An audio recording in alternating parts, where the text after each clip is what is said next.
તો આ 7મો ટકો છે મારે, પણ બહુ વ્યવસ્થિત કમ્પ્લીટ કામ થઈ ગયું છે. રેડી થઈ ગયું. ઓકે.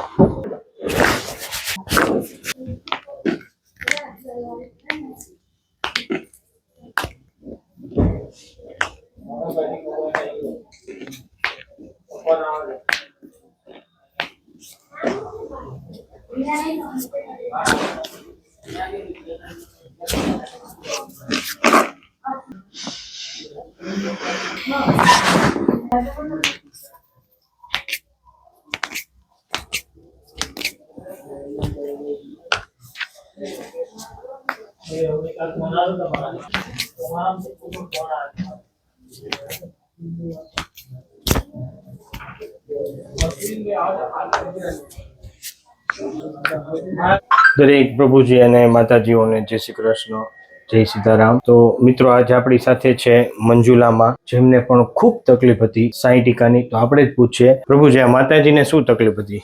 એને કમરથી સાહેબ નસ દબાતી હતી, લગભગ 8-10 વર્ષથી પ્રોબ્લેમ હતો. તો અમદાવાદમાં ઘણી જગ્યાએથી દવા લીધી પણ એનો કોઈ રિસ્પોન્સ ના મળ્યો. પછી તમારો વિડીયો જોયો મેં, પછી અમે અહીંયા આવ્યા.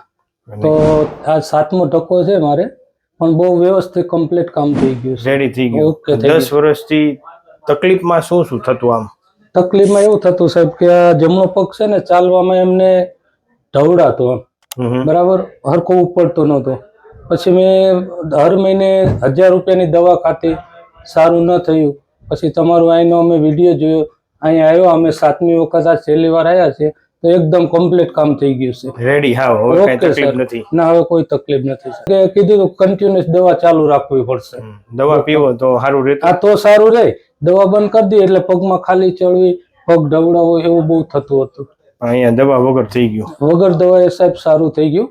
અને બાપા સીતારામ તમને ઘણી શક્તિ આપે લોકોની સેવા કરવાની. સાહેબ આ વિડીયો યુટ્યુબમાં મૂકી શકીએ? હા સર. તમે શું કહેવા માંગશો? ના સાહેબ, બહુ કામ સારું છે. હું હરેક મિત્રોને એવું કહેવા માંગુ છું કે દવા ખાવાથી આપણે ઘણા બીજા બી પેટમાં નુકસાન થાય, તો આપણે ડાયરેક્ટ અહીંયા આવી જઈએ તો આ પ્રોબ્લેમ તમારે બહુ જૂનું હોય તો થોડી વાર લાગે, નવું હોય તો તરત રિઝલ્ટ મળી શકે. ખૂબ ખૂબ આભાર પ્રભુ. Thank you.